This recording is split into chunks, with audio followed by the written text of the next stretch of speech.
Now, dana. This, I think, is in practical Buddhism. As you know, Buddhism is the Buddha's teaching can fall into very two broad categories. One is the doctrine, and the other is the practice. The doctrine alone is not enough. If you just know the doctrine but don't practice it, that's not going to get you anywhere. And the Buddha constantly reminds us that all the study in the world is absolutely useless. And I think I told you last time of the example that the Buddha gave, that a man who practices, who can recite all the verses, if he can recite even 10,000 verses, but he doesn't understand or he doesn't practice, he is no better than a spoon which carries the soup. He says the spoon will carry the soup, but the spoon will never know the taste of the soup. On the other hand, if a man only practices one verse, he is far better off. So, however, having said that, we do not say that it is wrong to study. We must study. We must know what it is we are doing. And we have the authority of the Kalama Sutra for that, where the Buddha says, don't simply believe what you hear. You've got to investigate. You've got to make it a real to yourself against your own experience. It's only at that time that you will be able to make a sense of what you are doing. So, study is important. We must know the Dharma. Yeah? And if we didn't say that, then I won't have a job every Wednesday. You see, you won't have to come here. You just go there, stay at home and say, I'm a good Buddhist. Not enough. You have to come, you have to learn. Okay? But, pariyati, pratipati, pativeda. To study, to practice, to realize. These three levels are very, very important. Okay. Having said that, dana falls into the second category of this broad division that I've made, which is the doctrinal, theoretical aspects of the religion and the practical aspects. Okay? One of the most important aspects of Buddhist practice is dana. Partly because it's about the easiest to do. Okay? The dana, anybody can practice dana. Then we will later go and study what do we mean by dana. A lot of the time in Malaysia we think dana means overfeed the monks. Okay, that's one. Okay, but it's a lot deeper than that. It's a lot wider than that. Okay, and that is where we start. That dana is probably one of the most important aspects of Buddhist practice because it is the easiest to perform. Okay, and then we'll take it from there. Okay. And the verse that goes with that is, offer truth. The misers do not go to heaven. Fools do not praise liberality. The wise man, however, rejoices in giving and thereby becomes happy hereafter. Now, to my mind, in the first line, the word heaven is the important one. You see, this practice of dana again has two levels. One is the higher level leading to the destruction of the ego. And then we'll look at that, how the Bodhisattva, he practiced dana, but his intention of practicing dana was of a very much higher level. The higher level being to destroy the ego. Okay? And when the destruction of the ego takes place, then you are on the way to attaining nirvana. But most of us are not at that level where we go for what is called kusala kamma. Kusala kamma is the higher level of doing good. But there is another level of doing good, which we call punya karma. And when we do punya karma, the motive is less because we are aware of an ego, of somebody who is doing it. There is a doer involved in the action. That's one. The second thing is, when we do kusala karma, punya karma, we do it with an expectation of a reward. Now, most other religions, they emphasize this aspect. Buddhists are not the only ones who do dana. Right? You know that. Every religion emphasizes charity, feeding the poor and all of that. So Buddhism is not unique in that aspect. Where Buddhism is unique is that in other religions, you do good so that you expect a reward in heaven. I expect to go to heaven by doing whatever good I do. So there is an I involved, and there is a heaven involved. There is a reward for my good. Buddhism at the lower level does exactly that. And that's what the Buddha says, misers do not go to heaven. We also can go to heaven. But the same action can, if with the right intention, Venerable just mentioned the word intention. If you have the right intention and the right understanding, which comes from doctrinal knowledge, if you have the right understanding, then you can raise the level of your action to a much more superior level, the level of a spiritual level. Let me give you an example. I've given this example many, many times, and one is, it's a cold, rainy day, and as you go out of the temple ground, you see a little kitten, and this kitten is wet and cold and miserable, right? And you've just heard a Dhamma talk about compassion. So it's still hangat, still hot. So you go in there, and then you see this and you say, great opportunity to do good. So you pick up this kitten, you make it warm, you wipe it, and then you go across the road, give it some milk, make it happy, and then you tell the kitten, hey kitten, you see, I have done you a great favor this lifetime. Okay, now chances are next life we may reverse roles. Okay, now when that happens, please don't forget what I did to you this time. Engkau utang aku satu. Okay, now if that is the case, it's a good action. It is a good action. Or at a slightly higher level, while you are doing the action, you look upwards and you tell Buddha, please watch, take note, see what I have done. Okay, so please stamp my passport. So when I go to heaven, I will have no problems getting in. Both, you did a good job, and you did it with expectation of a reward.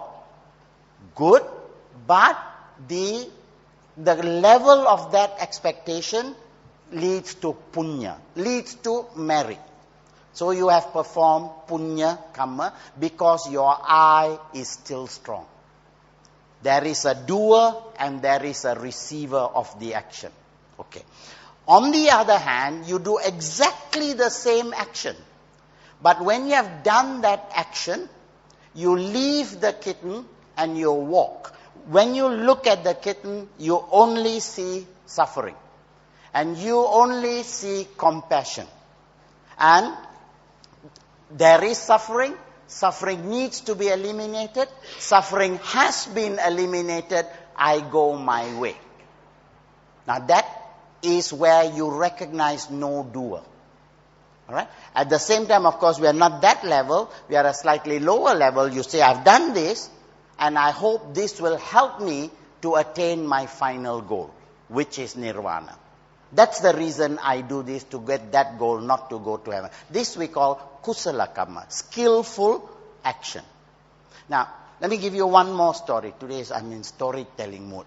Again, I've told this story many, many times. It's a Mahayana story. It tells the story of Asanga. Asanga was one of the greatest Mahayana thinkers in the 3rd or 4th century in India. There were two brothers, Asanga and Vasabandhu. But in this case, Asanga, he decides that he wants to meet the future Buddha. And this future Buddha is Maitreya. Yeah, if for those of you who are new to Buddhism, we don't only believe there is one Buddha. In Mahayana Buddhism, there's countless Buddhas, but in Theravada, much more limited. But the next Buddha will be called Maitreya. Okay. Asanga decides, I want to meet Maitreya. So he says, the only way I can do that is if I meditate. So Asanga sits facing a wall, and he meditates, and he meditates, and he meditates for 8 long years. At the end of 8 long years, he looks at his watch and he says, no, Maitreya has appeared. Cannot be. After 8 years, I have not seen Maitreya. I don't think there is a Maitreya. So he walks out of the monastery. As he walks out of the monastery, he sees, a man stroking an iron pillar. He is an old man and is stroking an iron pillar with a feather.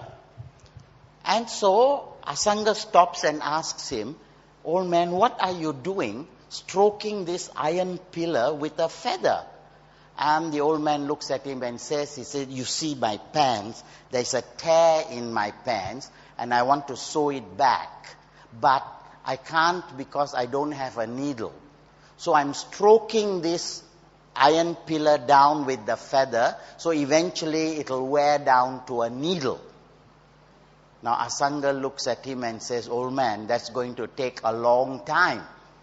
Yeah? And the old man looks at Asanga and says, in that case, can you answer me a question? And the question is, do you think you will meet Maitreya any faster? No. The music starts, you see, which means Maitreya gets the point. Asanga gets the point. He goes back to the monastery and he meditates for another 8 years. So now 16 years have gone by, still no Maitreya. So what happens is, he says, no, old man or no old man, there is no Maitreya, I'm going home. So as he leaves, he sees this time a dog. And this is a sick dog, and really, really sick dog.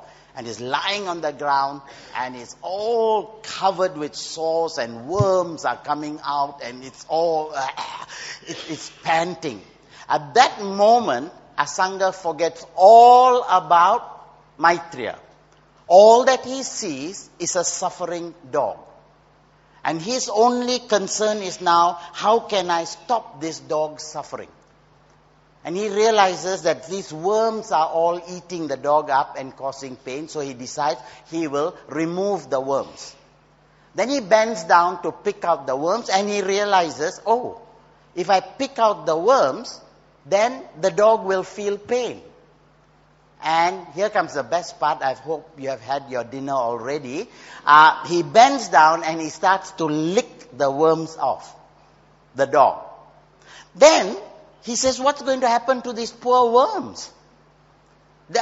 As a result of my action, the worms are now going to be deprived of food. They are going to die.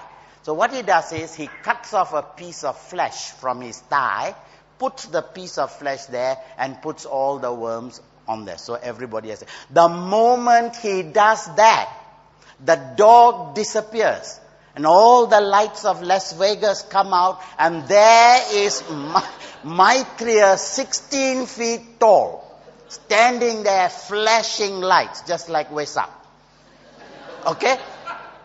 And Asanga is flabbergasted, and he looks at Maitreya and he tells Maitreya, 18 years I meditated waiting for you to come, you no come. Now I lick dog, you come. How come? Okay?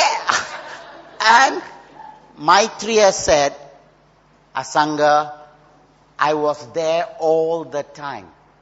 But you never saw me. You never saw me. I was there all the time. Now, to prove to you what I mean, I ask you to put me on your shoulder. At that point, Asanga must have thought 16 feet shoulder. But anyway, we are not supposed to ask scientific questions like that. All right. So he says, put me on your shoulder, go to the marketplace where there are millions of people. So he puts him on his shoulder and he walks, and nobody notices anything unusual except an old woman who asks, what are you doing with a sick dog on your shoulder? Only one old woman had gone that far. Nobody else had. The point of that story is that your ego must be so completely non-existent that only compassion exists. And you expect nothing of the dog. You don't even care whether you are doing it. You are just removing. That's when Maitreya is not outside of you. Kuan Yin is not the goddess of mercy outside of you. Kuan Yin is the goodness in you. So to the extent that Mother Teresa was saving other lives, she was a Kuan Yin. A Kuan Yin. So each of us is a Kuan Yin in that sense. Okay? So our aim in doing good is to come to the stage like Kuan Yin, where when you see suffering, your only concern is to eradicate that suffering. No other motive. Then it becomes kusala karma. So release the Kuan Yin in you. Release the Maitreya in you. And that is the purpose of dana as well. Alright? Not to go to heaven. But going to heaven is good. Because you have to go to primary school before you go to secondary school. So it's part of our training program. Don't be a miser. Okay? And that is, of a truth, the misers do not go to heaven. Fool. What is a fool? A fool is not a person who cannot read and write. There are lots of intelligent fools around. Those are the fools who tell us we are wasting our time giving money in the temple. All right. Okay, when we give dana and when we give to charity and we do all these other things, there are a lot of people who scold us. A lot of people who tell us, why feed the monks? They are fat anyway. All right, and after that they sleep and they call it meditation. Okay, so don't waste your time. Such people are fools. Yeah, not a fool, okay? And then the wise man, however, that's the one who understands, who knows. He rejoices in giving. Two ways. Not only when do I give and I have joy in giving, we'll go through that in detail. Not only do I give, not only do I have joy in giving, but when somebody else gives, I feel equally joyful. That is mudita. That is when somebody does good and I say, great job, brother. Go, do it. I'm happy for you that you are doing this. So all of that is involved. And then you become happy hereafter. Happy is another word we need to look at. What is happiness? If you want to go to heaven, that's one kind of happiness. But that happiness in heaven is temporary. Therefore, it's a part of dukkha. Anything that's temporary is dukkha. Okay? On the example, if you get married and 9 months later, 1 year later, a baby is born, all right, and you feel happy. But in that happiness is the seed of suffering because it's temporary. This lovely little boy will grow up and become a teenager. Okay, and he'll give you all those troubles. So in the seed of that happiness is suffering. Okay, and so, but the kind of happiness we are looking for in dana as well is permanent happiness. The happiness that cannot change. And that is the highest level nirvana.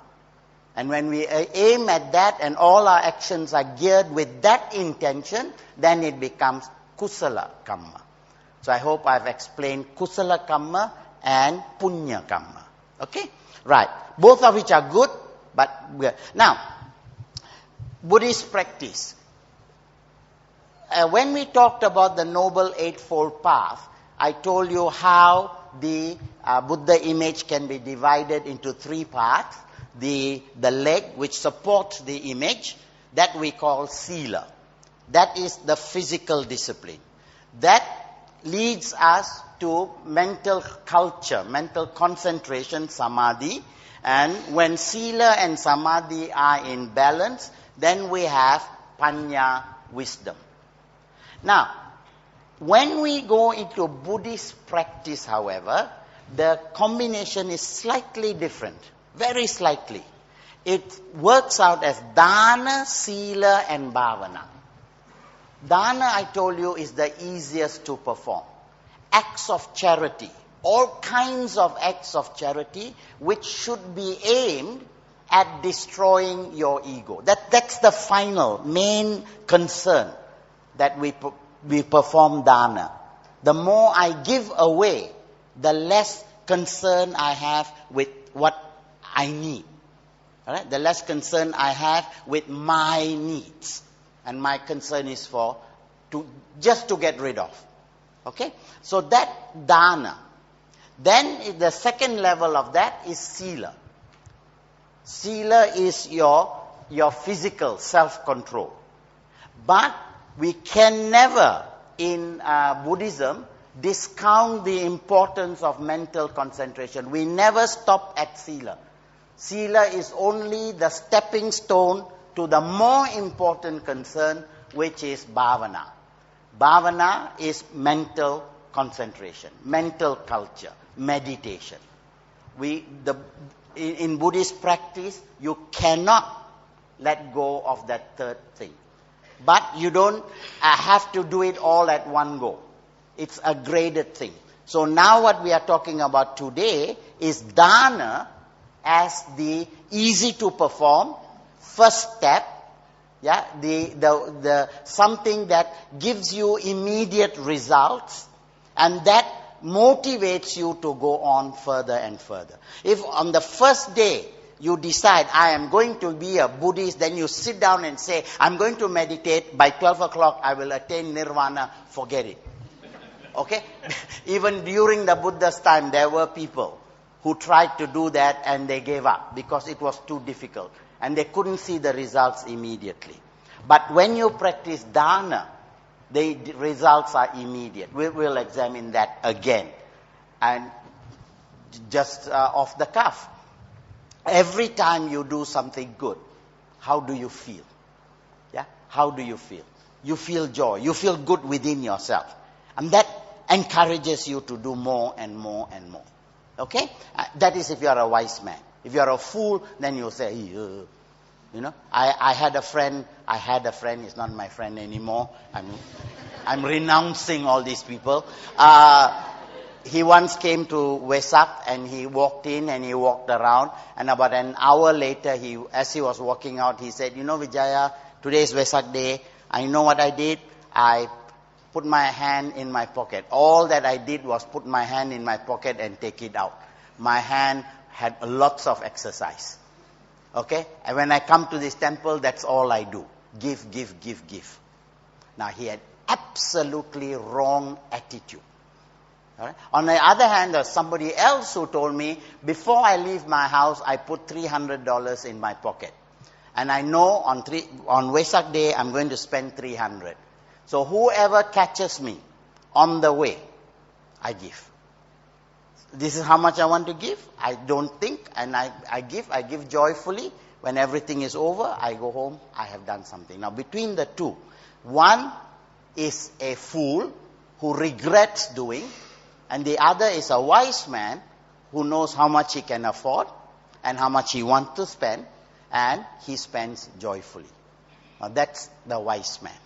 Okay? Right. So, dana, sila, bhavana. So, we're now looking at dana. Next.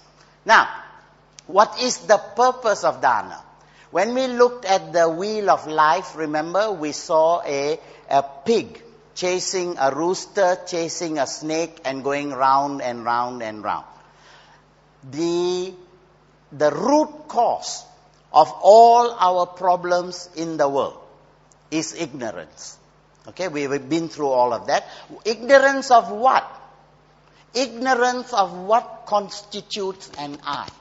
What am I? Remember, I didn't say who am I. What am I? What is this thing that I mistake for an I?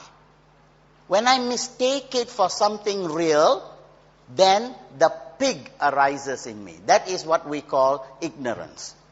The moment I think that there is a permanent thing called a Vijaya here, an I here, immediately that translates into my. So here is the I, then comes my house, my car, my wife, my children, my name, my this, my that, and the my comes. And because I change and the my, the thing that I'm trying to grasp changes, I'm never satisfied. And that, what I'm grasping for, that's the rooster. That's lust, that's craving, that's tanha. But because whatever I grab will never satisfy me, think of everything in your life, yeah, never satisfied. You always want something else or something more. That is the snake. And that snake represents ill will. Always frustrated. Okay? So, now you have realized, now because you have come for Dhamma talks, you have found out the cause of your suffering. Yeah? And you know that it is ignorance that is causing that suffering. And as a result of your Dhamma talk, you have been told that the suffering is caused by an I. The false idea of an I. Now, go ahead and start working to destroy that. Kill the pig. Yeah? Kill the pig. Now, when you start on that course of killing the pig, one of the easiest ways of doing it is to start giving things away. Because the more you accumulate stuff, yeah, the more you accumulate stuff, the more you are rooted in the I. The more you give things away, the more you get rid of excess baggage, yeah, the freer you are. The easier it is for you to finally come to the conclusion that there is nothing here to be satisfied. There is nothing here to be made happy. You see? So, the purpose of dana is to destroy lobha, dosa, moha. The last one, moha, is ignorance. That's the pig. Yeah? Lobha is greed. And dosa is ill will. So that's the pig, the cock, and the snake. And this is the thing that's rotating. What you need to do is turn it around. And dana is the first step, the easy way to get rid of it. Okay? Then, dana develops, we have discussed this, the 4 Brahma Viharas. Brahma, God. Vihara, dwelling place. Where does God dwell? In heaven. Most religions teach us that if we are good, we do a lot of charity, we go to heaven. We go to heaven when? After we die. Buddhists say no. You don't wait to die to go to heaven. Heaven is not a place. Heaven is a state of mind. Heaven is a state of mind. At this moment, of course, all of you are in that blissful state of mind. You are all in heaven. Yeah? Except those who have not woken up yet. Okay? Right. Why? Because your minds are free of anger, hatred, greed, jealousy, all those things that frustrate you. Those things are forgotten temporarily. Now, 4 Brahma Viharas, on the other hand, is Metta, Karuna, Mudita, Upeka. When you practice loving kindness, when the heart of a Kuan Yin, when you have goodwill towards everything around you, you don't need anybody to tell you how you feel. that sense of happiness. And it's something that has to be developed by you. You can't come here and pray and say, Buddha, make me loving kindness. Okay, I'll give you $1,000. Okay, that's not how it works. You've got to work at it. Dana and loving kindness are very closely connected. Why? Because everything around you may need help at some time. And you are in a position to do that help. That's dana. Okay? That's metta. Neutral. Karuna. Karuna is definitely what Asanga had, compassion. Kuan Yin, compassion. Right? Metta, karuna. You are okay, the other guy is not okay. So you do something about it. Now I'm going to give a talk somewhere on, is Buddhism a passive religion? Buddhism is not a passive religion. Buddhists don't sit around with their eyes closed and all the time sitting around doing nothing. Oh, no, no, no, no. We are actively promoting the good, the good. We are actively promoting it. And how do you do that? With karuna. Metta, karuna. Mudita, more difficult. And also, it's a form of dana. I am not well off. Somebody else does very well. Much better than me. I feel his happiness. When I feel somebody's joy, when I feel somebody's joy, empathize with his joy, that is mudita. At that level, you are destroying your ego even more. And finally, of course, is upekkha. Upekkha is where you are completely neutral to all forms of emotion. That is the highest level.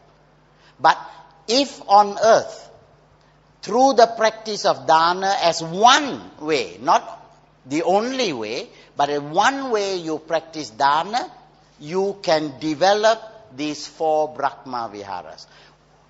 The immediate result of doing dana is you go to heaven.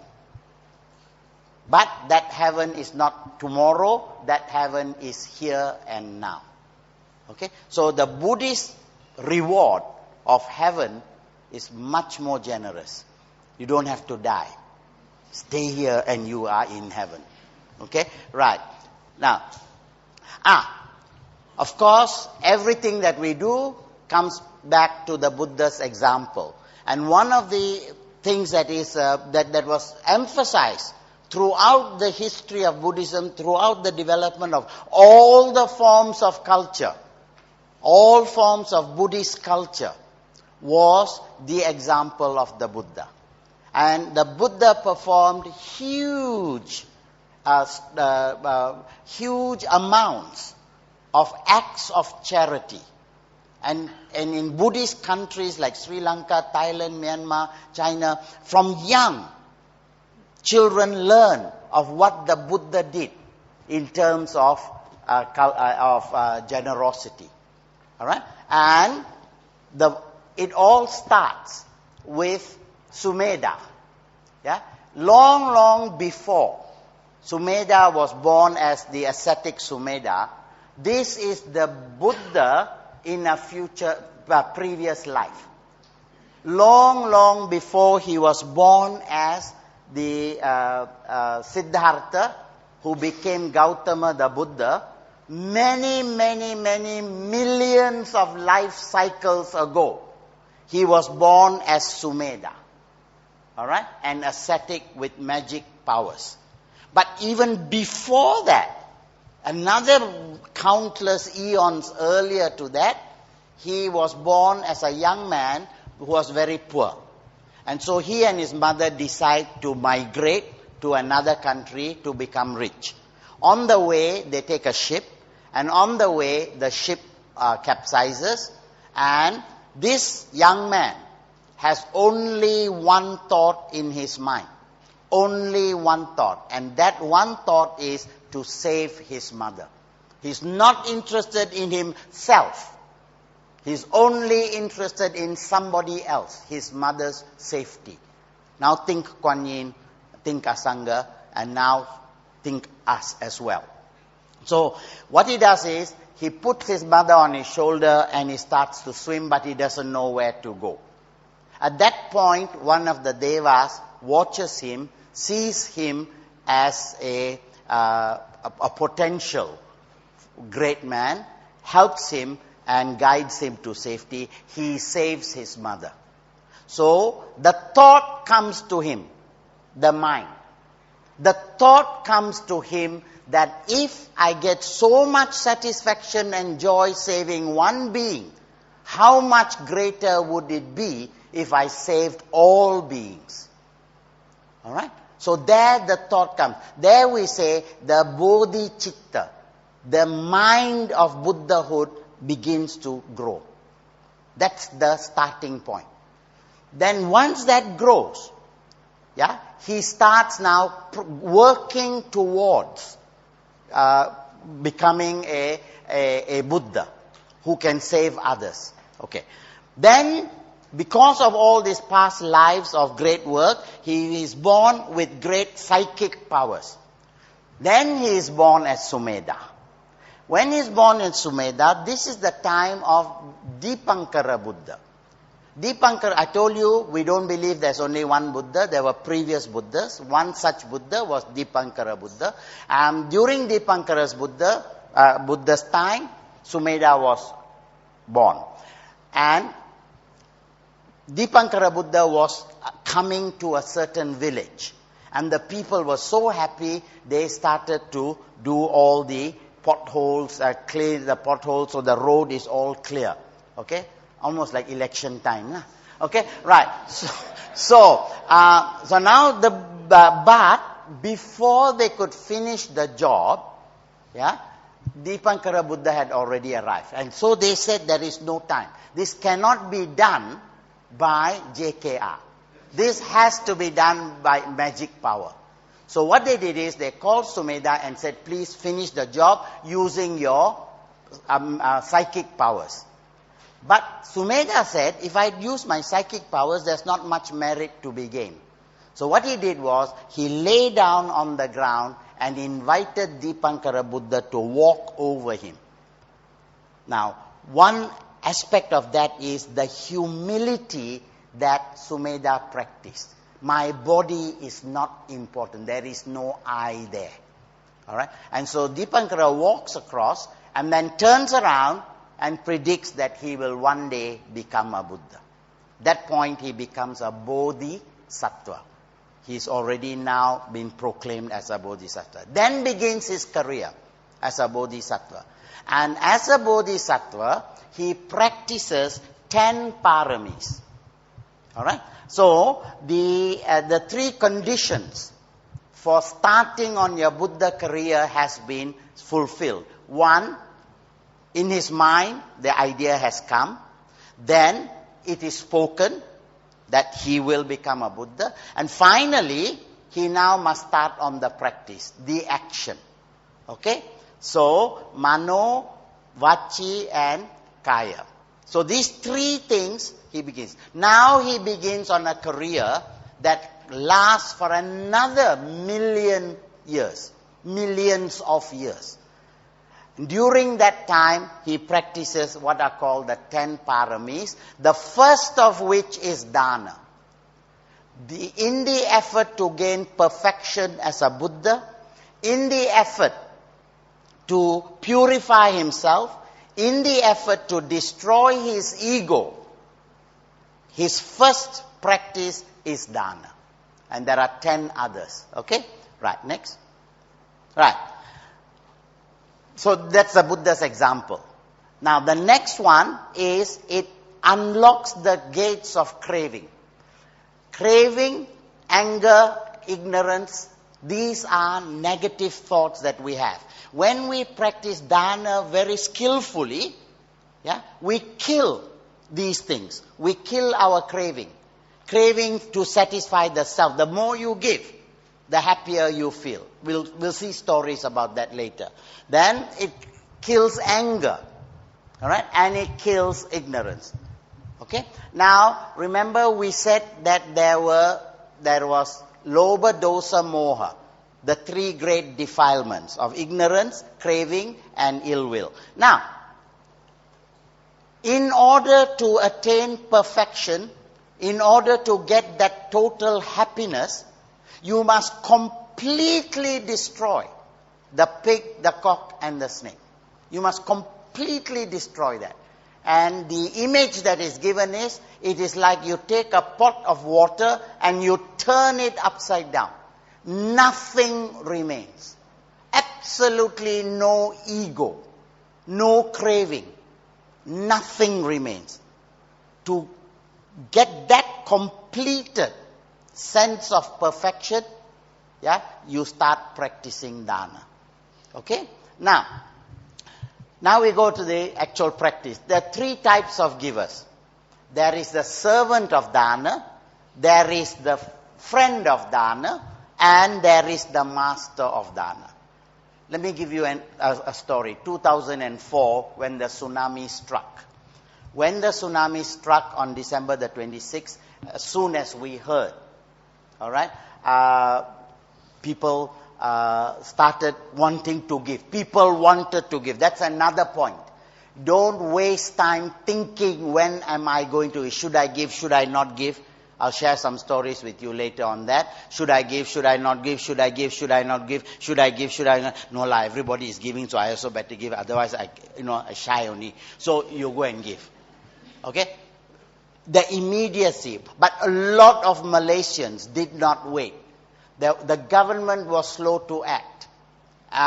But people wanted to give. The first place they thought of, which is very, very heartwarming, they thought of Buddhist temples. The first place they came to was Buddhist Mahavihara. By the 27th morning already the cars started coming. People were bringing in. And people were not Buddhists alone. We had Muslims coming in here, queuing out there for 2 hours to bring 3 bags of rice. Muslims came in here. There were Sikhs. And there was one boy came and said, can I help? And we said, okay, what can you do? We said, anything, just give me anything. Started talking to him. He was a Christian kid. And he came here. Okay, so that gave us a lot of joy, just to see people coming and knowing that it was the first people they thought of were Buddhists. Okay, now, however, now go back to the servant, friend, and master. Look at a servant of dana. After we had the car park down there was almost 70% full of rice bags and water. This place in the kitchen was full. This room was packed.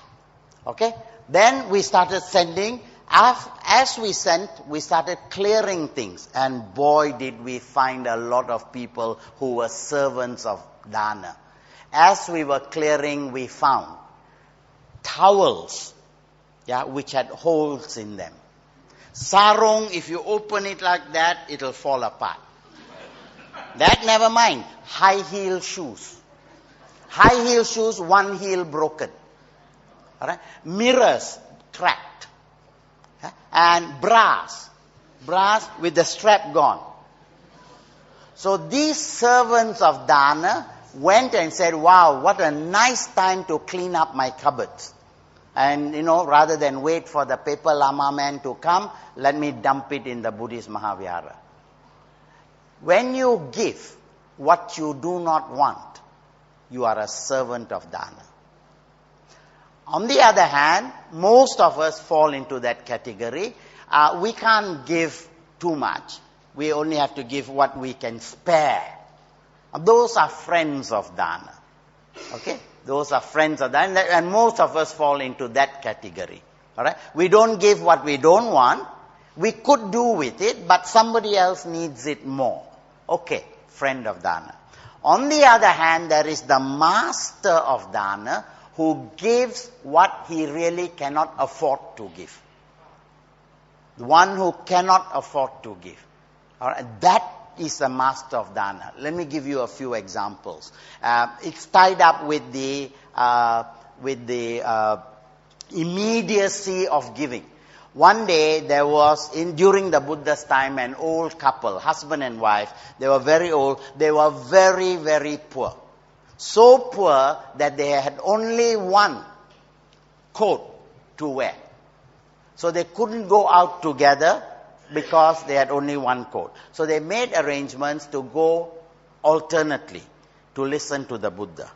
So this time the man came, the wife had to stay at home because there's only one coat. He was sitting at the back, and when he was listening to the Buddha, the thought came to him. Thoughts are very important in Buddhism. The thought came to him, I want to give this coat to the Buddha. I want to offer this coat to the Buddha. Then he said, if I give this coat to the Buddha, then what about me? Then if I go home, now me and my wife both not going to have a coat. He said, I give. Then he said, no, cannot give. No, can give. No, cannot give. And this went on and on and on throughout the night. Finally, after many, many hours of thinking, he finally said no. He took out his coat, he gave it to the Buddha, and he shouted, I have won. So everybody turned around here, Buddha, everybody quiet. Suddenly one guy said, Aku dah menang. And no football also. Alright? And then the king wanted to know what was happening. Alright, the king Pasenadi was there, and the Buddha explained what had happened. When the king heard what this guy had done, the king gave him a huge present and said, many times over you can buy these coats. Alright? Then the Buddha said, if he had given it immediately, his reward would have been 3 times greater. So katalah, the king gave $1,000. If he had given immediately, he would have got $3,000. If he had given the second watch of the night, he would have got $2,000. But because it took such a long time, he gave, and he felt immediately the joy of giving. I have won. That reward was already there. But if you give without, this is, oh, by the way, I must pause here. A lot of stories we tell, please don't believe them exactly as they happen, especially the one I told you about Asanga cutting off his leg and feeding worms. And then you go and tell these stories to our friends in the other religions, they laugh at us. Okay? Don't listen to the story. The story is very good to tell children. But we must understand they are stories, but the moral is more important. What is the story point to? That is what you got to look at. Don't literally believe this story. Anyway, but this happened, and this was the reward. Now, he was actually a friend of Dana. In a sense, no, he was a master of Dana. It took him a long time. All right? On the other hand, take the Buddha's example. On many, many occasions in the previous lives of the Buddha Bodhisattva, this time is very famous and is very popular among the Chinese. I think all of you know this. It's a story of when the Bodhisattva was born as a prince. And he was going hunting with his brothers. When he went hunting, he came to a forest, and he came to the top of a cliff. And when he looked down, he saw a tiger. This tiger had just given birth. All right? And she was very, very weak and very, very hungry. She was so weak and so hungry that she decided, she was on the verge of eating one of her cubs. The Bodhisattva saw this, and the Bodhisattva knew immediately that if a mother kills her own child, the karma is very bad, even for an animal. So rather than let the mother suffer a bad karma, the prince told his brothers to go back, all right, and he jumped down from the cliff. He jumped down from the cliff and he died and offered himself. The tigress ate him All right? And the cubs was saved. I'm not in any way suggesting that you also go and jump into a zoo. All right? Let I pay money and buy meat is a more sensible idea lah. Okay? But what it emphasizes is that as Buddhists, we must be prepared, because there is no self. There is no I to be protected. There is hunger, and this hunger must be eased. Think of asanga. I don't think about what happens to me. I only consider that there is hunger. There is suffering. This suffering has to be released. No, I do it, and please write it down in a book. Okay? So, now, what is the motive? I've explained this already, so we can go quickly through it. Punya karma, we expect rewards and we recognize an I. Alright? That there is a doer and there is a receiver of the action. If we see that, and most of the world's charity today is I and you. You see, Buddhists say there is a higher level of giving. And that higher level of giving, not kusala, kusala. Kusala, based on wisdom. Wisdom is where that pig is killed. There is no more I. Like asanga, there is no more I. There is only a situation. Okay? And altruistic means no reward. You don't expect a reward. And no doer is seen. Okay? No doer and no receiver. There's only the action. And you may have noticed by now, the Buddha never talks of himself as I. The Buddha always referred to himself as Tathagata. And usually Tathagata is translated thus come. Now thus come to me means nothing. Thus come. Okay? In a Chinese comic, I found a translation which to me makes a lot of sense. Tathagata means ultimate essence arriving. As long as I have ignorance, there is a Vijaya. There is an I. But there is something beyond that, which is an ultimate essence. Now, one who arrives at that ultimate essence, that is a Tathagata. And a Tathagata does not see an I. There is no I. That is what we are talking about here. That is what Asanga was trying to prove.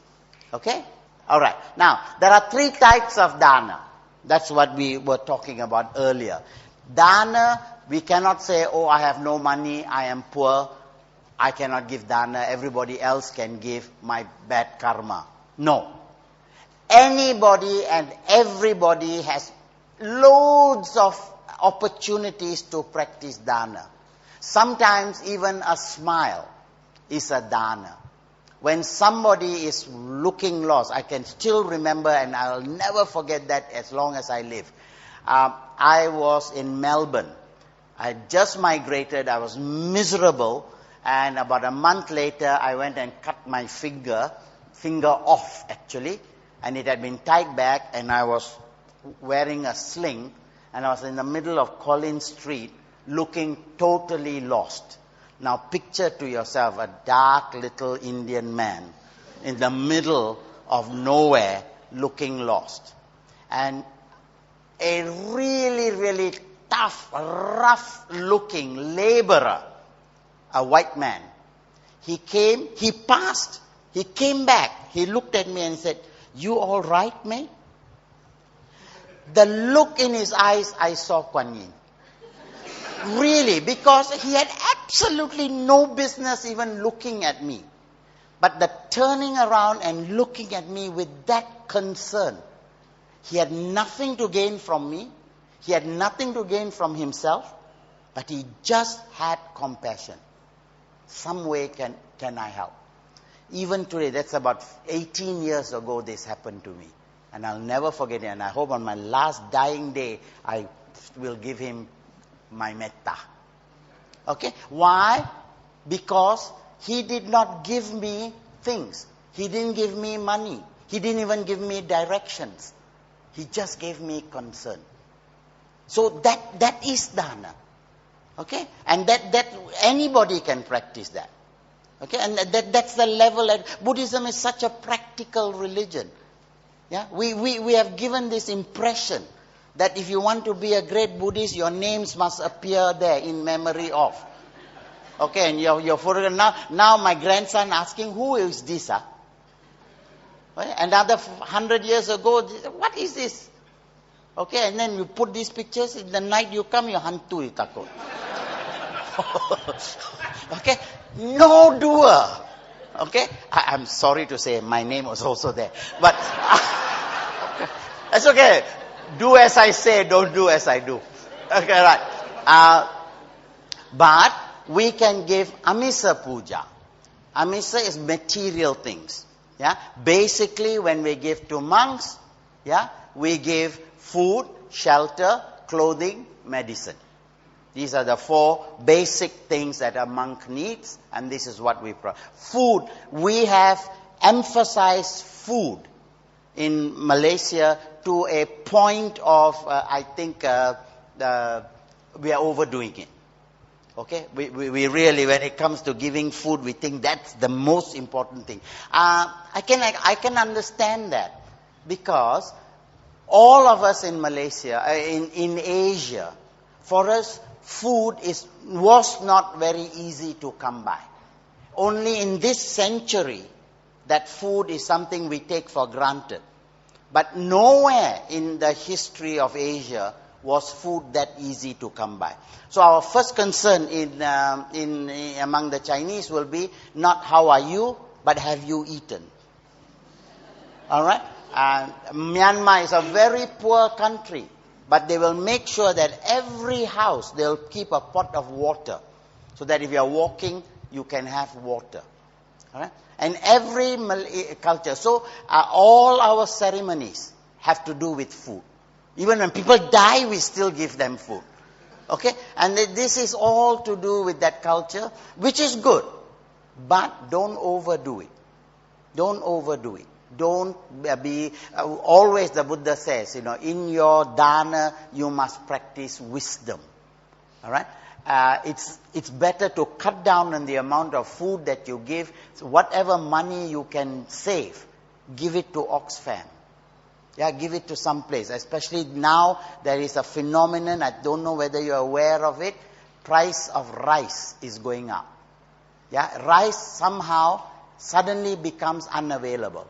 Now Thailand doesn't want to export, China doesn't want to export, India doesn't want to export. And so a lot of countries, surprisingly I learned that in Africa, there are many rice-eating people. All right, and the world cannot provide enough. Actually, what Gandhi said is so true. The world has enough for everybody's need, but the world will never have enough for everybody's greed. Yeah, and that's how Mother Teresa started on her career.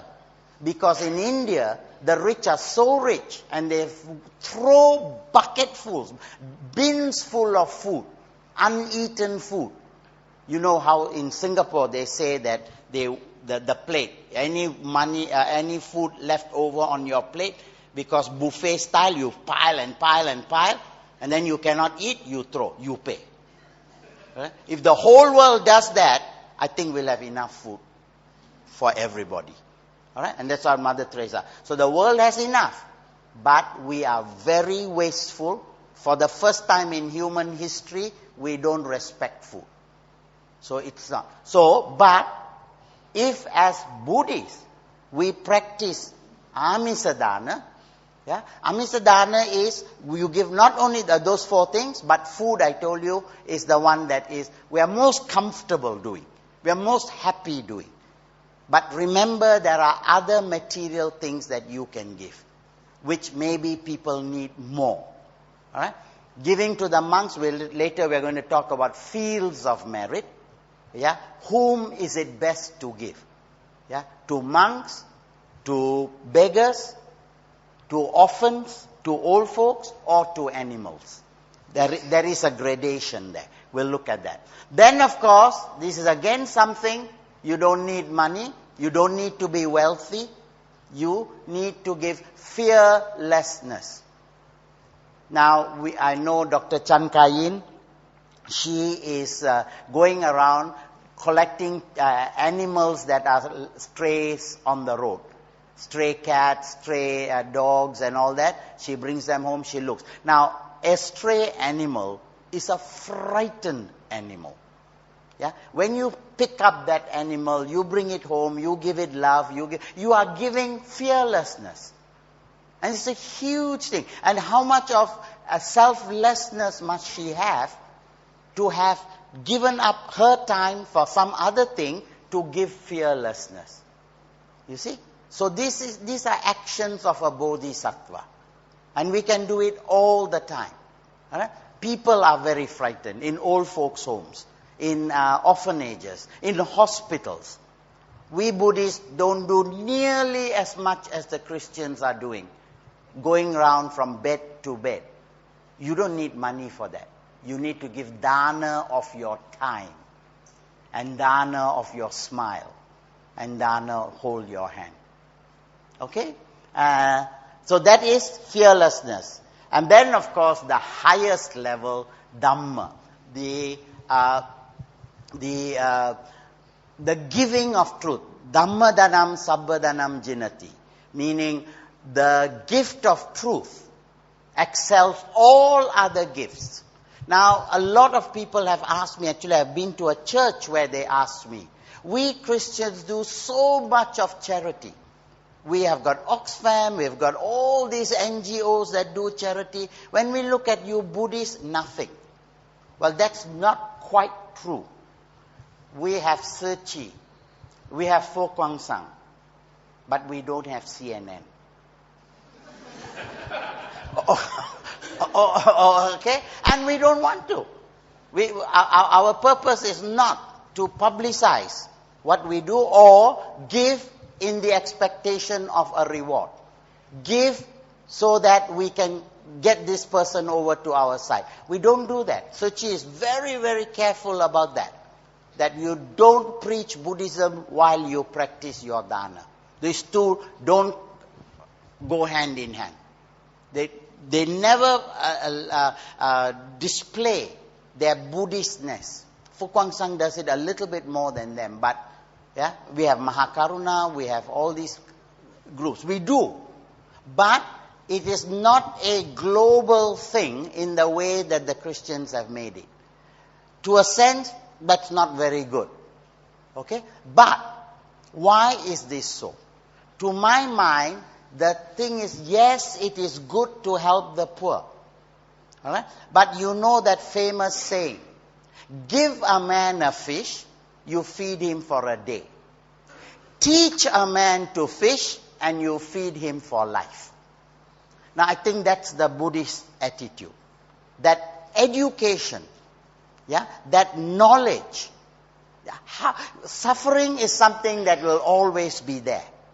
You cannot end the suffering, but you can teach how to cope with that suffering. Buddhists are more concerned about mental suffering than physical.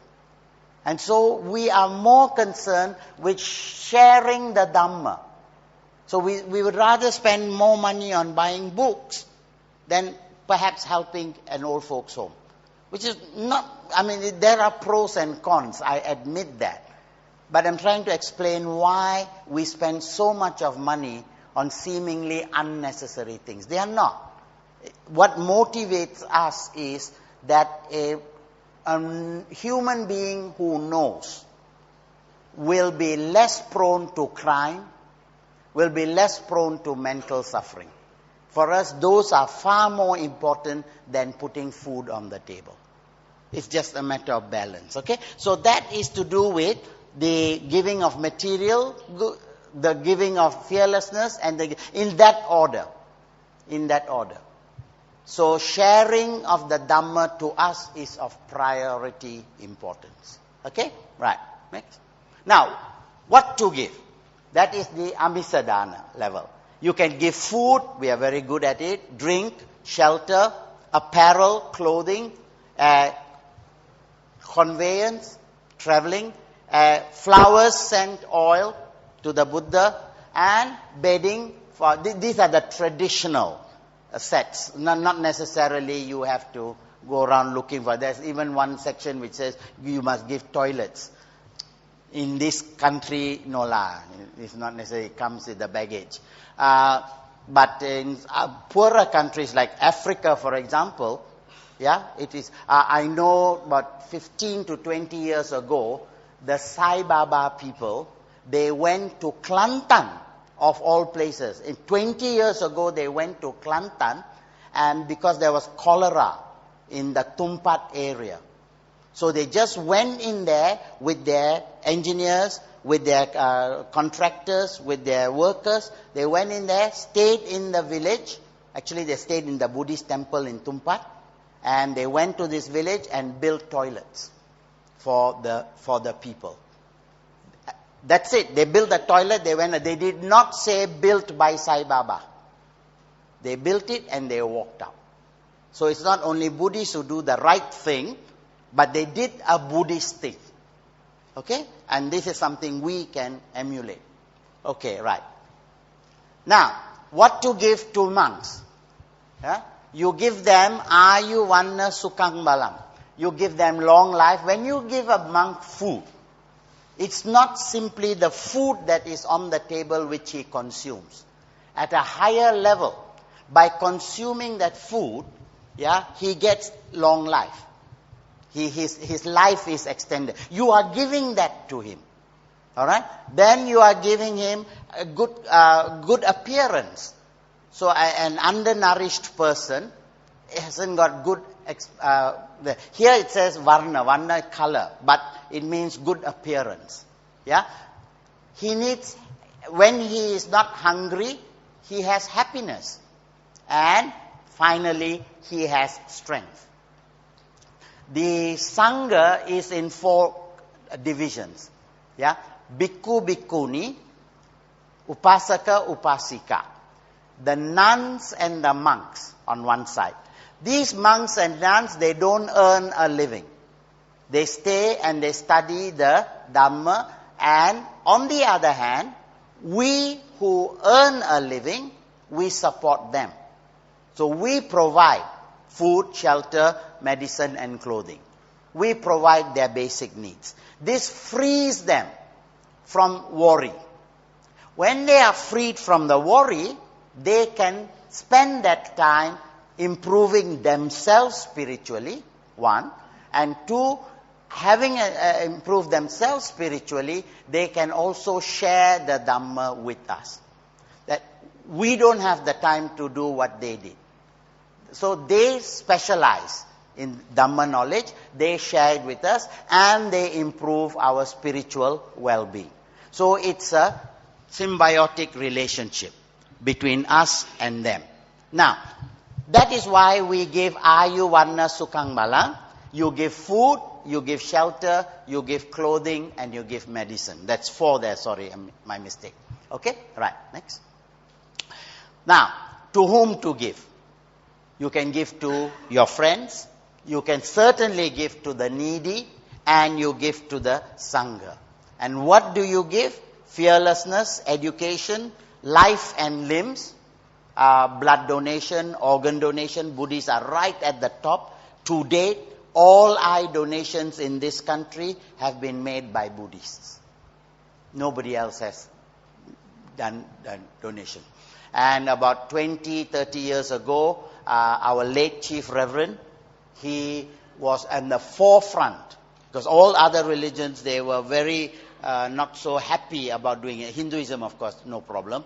But certainly Islam and Christianity, they had worries about whether they should give or not. And that I still remember very clearly, Chief Reverend was at a interreligious gathering about 20, 30 years ago. And he stood up and he said, we Buddhists have absolutely no problems giving any part of our body as to donate. There's no problem at all. So I, as a Buddhist monk, I declare now, I will give every part of my body for to help somebody. There's only one part of my body I cannot give. Okay? Then he said, I can't give you my hair. Okay? I still remember that day. Okay, yeah. So basically that's it. What he was saying is, I have no ego. I have no body. This body keeps changing all the time. There's nothing to call my body. Yeah? And I think you have seen this also. At the back of a car, I saw that little statement. Yeah? Leave your heart behind. Heaven knows that you need your heart here. That means somebody needs your heart, give it before you go. You don't need it in heaven. Okay? Alright. Right. Yeah, next. Yeah. How to give, I have already touched on that. With happiness. Don't say, I come to temple only, I must put my hand in my pocket. You do that, don't give. Yeah, don't give. Okay? But if you want to give happily. I told you the story about giving without delay. Give with respect. Now, in the case of monks, it's not so difficult because we are happy to give the monks respectfully. But if you are giving to a beggar on the roadside, please be grateful for the opportunity. So, you owe the beggar something, not the other way around. If he wasn't there, you had no opportunity to do good. So give with respect. So not, take. Yeah? Give with respect. Give without regret. Give without distinction. Don't give only to fellow Buddhists. And tell everybody, if you give to anybody from another religion, there's a special hell designed for you on the 4th floor. You know what I'm talking about, don't you? Okay, right. No. You give without distinction. Yeah? Some people say, oh, that fellow always comes 3 times. We have this every day, Wesak time, when we give away the food. Alright? We make 5,000 packets of food. And some people they get a great kick out of coming 10 times. Alright? So if you want to come 10 times, give 10 times. It's not for us to stop you and say you came 3 times, you came 4 times, and no. So, give without distinction, give without hesitation. If dare to be given, give. Okay? Don't hold on to it. Give without distinction. Okay. Right. Why give? Already we have done, and I think you have come to the slide you have all been waiting for, and okay. Just go back one, please. The last slide. All dana must be practiced with wisdom. And I put that in there because a few years ago, even now it's still there. There are a few people who walk around wearing a yellow robe, carrying a bowl, and standing in the marketplace, waiting for idiots like us to go and put money in there. A monk is not a beggar. Please remember that. A monk holds that bowl with the opportunity to give you the opportunity to practice dana. So you have to be grateful for that, 1. 2, this bowl is not a begging bowl. It is a receptacle for food. Only food. Nothing else must be put in there. So if you go to this market and a lot of fools, those who don't give wisely, they say, wow, Buddhist monk wearing yellow robe, botak. And he's standing there and he's mumbling to himself, Om Mani Padme Hum, Om Mani Padme Hum. Wow, good Buddhist. Go and give. Yeah? Listen carefully. He's not saying, oh, money, pay me home. He's saying, more money coming home, more money coming home. Okay? The best way to stop them, and they are giving Buddhists a very bad name in this country. In Thailand, it does not matter so much. In Myanmar, they are all Buddhists. Here, people are waiting to laugh at us. Alright? So, if you want to be a good Buddhist, you know now what is the purpose of the bowl. The next time you see such a guy, please do me a favor. Go and buy tofu 1 packet. Okay? Roti canai 1 packet. Dal 1 packet. Alright? And then open all and pour it in. Because it's very rude to put the packet in. Okay? Pour it in, especially if there are tokens inside there, medals and things. Okay? Then if he gets angry, you tell him, I prove you are not a Buddhist.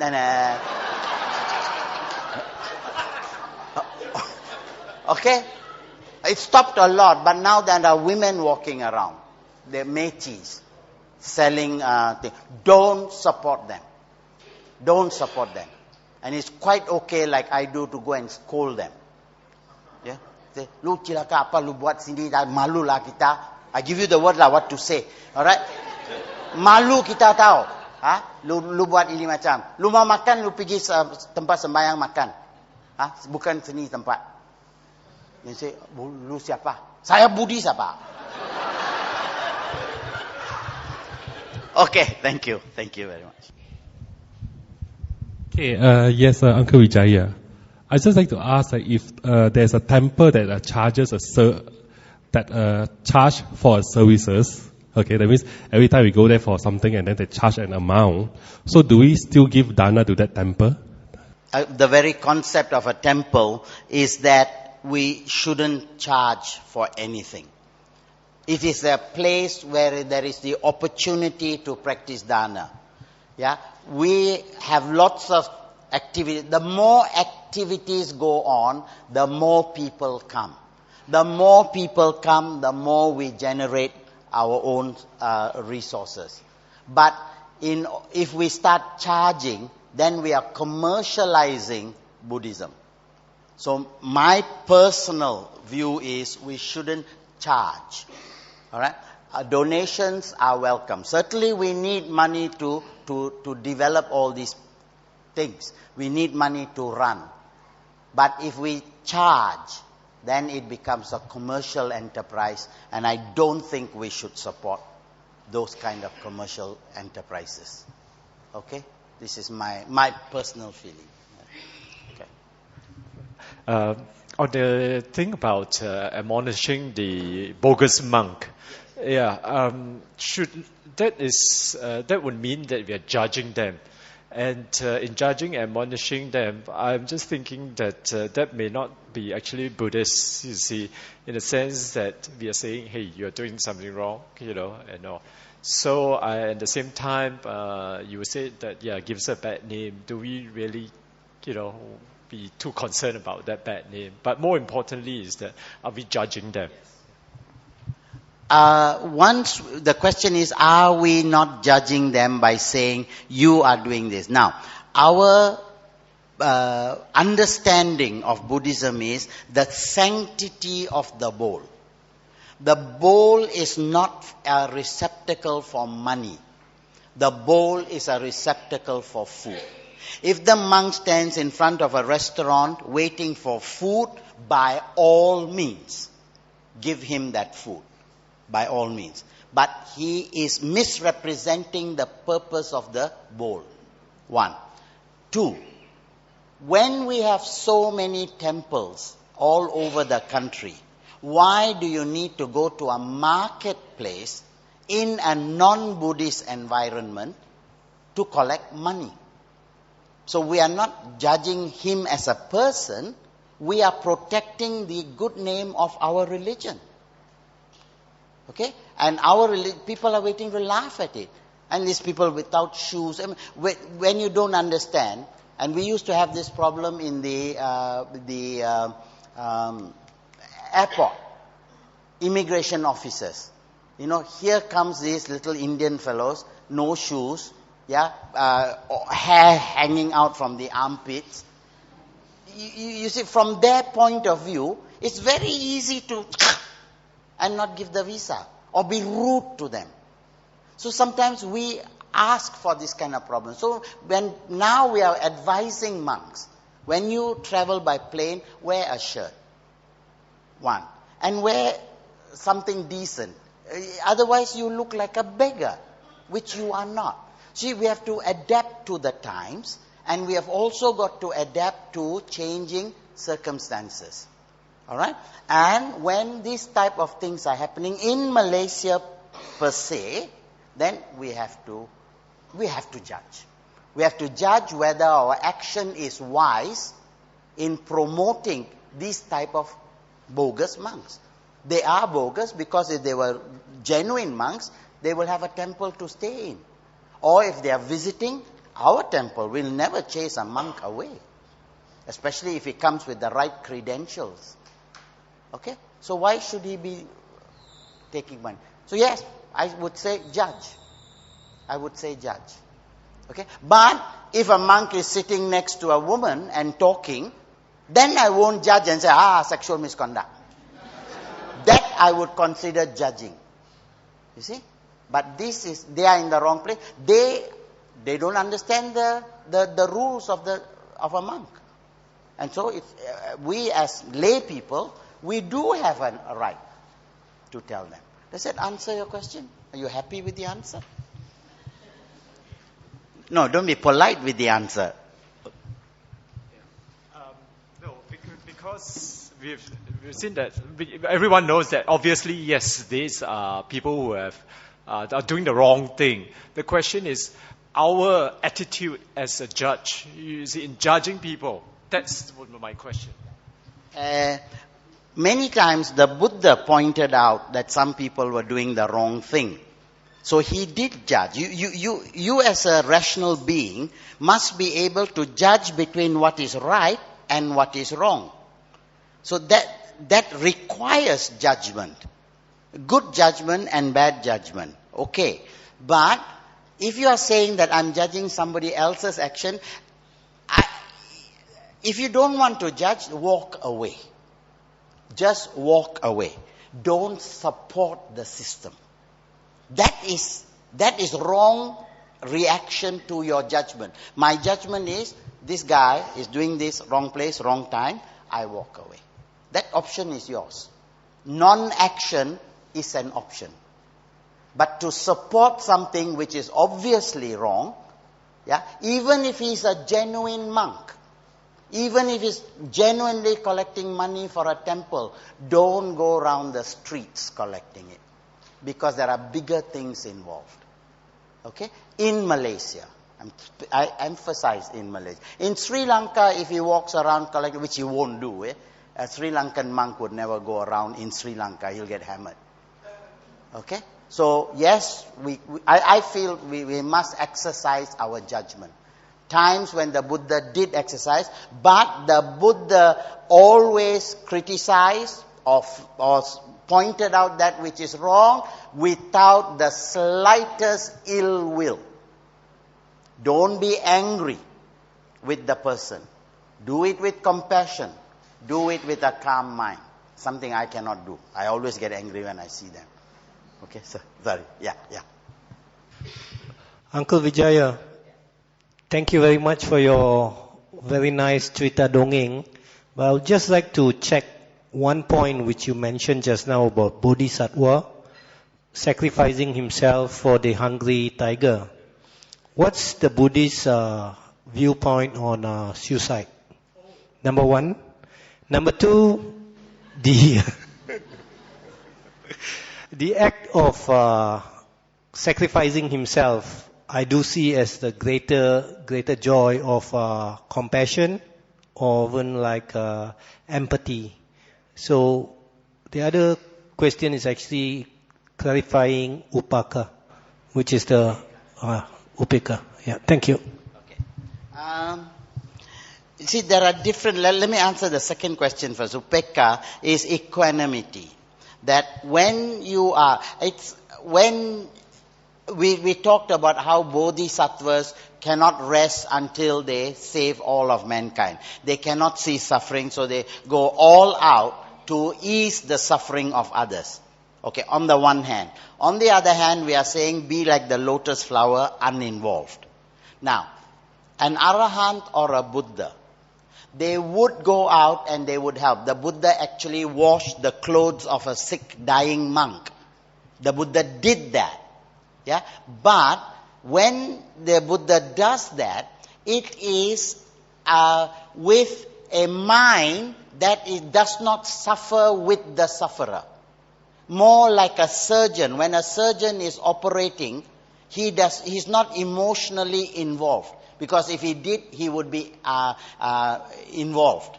I mean, he would be emotionally disturbed. Now, when we see suffering, and this very strong Buddhist point, when we see suffering, we must do all we can to alleviate that suffering, but we must not suffer with the sufferer. During the tsunami, a lot of untrained people went to Sri Lanka and they themselves became basket cases because they couldn't bear the suffering and they became psychologically disturbed because they were not ready. So psychiatrists and so on, they practice upekkha. I see your suffering, I'm doing all that I can to ease that suffering, but I do not suffer with the sufferer. That's the answer to your upekkha question. The other one is the suicide. Yeah. Now, yes, the Buddha did commit suicide. But when you commit suicide for an altruistic reason, suicide that you are talking about is, I cannot cope with the problem that I have. And therefore, I end my life in an attempt to ease that suffering. Now, that is suicide with ignorance. All right? When the bodhisattva does that killing, yes, it is suicide. But a suicide of someone who does not see an eye. This is just a body to be used in the service of others. So it's an ultimate sacrifice. Even my body I give. All right? Whether this happened in real life, we don't know. What we do know is all of us must be prepared to do everything that it takes to destroy my ego in the service of others. That's why Mother Teresa is an icon for us as well. Because that's what she did. She didn't care about herself. So in the sense, she's committed suicide, in the sense that she didn't bother about herself. She bothered about others. So suicide. But if you perform a suicide because you cannot cope with your dukkha, that's not practicing upekkha. Upekkha is whether you are happy or sad, you remain unperturbed. When you do that, there's no room for suicide. Okay? Suicide is an admission of inability to cope. That's not what the bodhisattva does. Okay? Okay.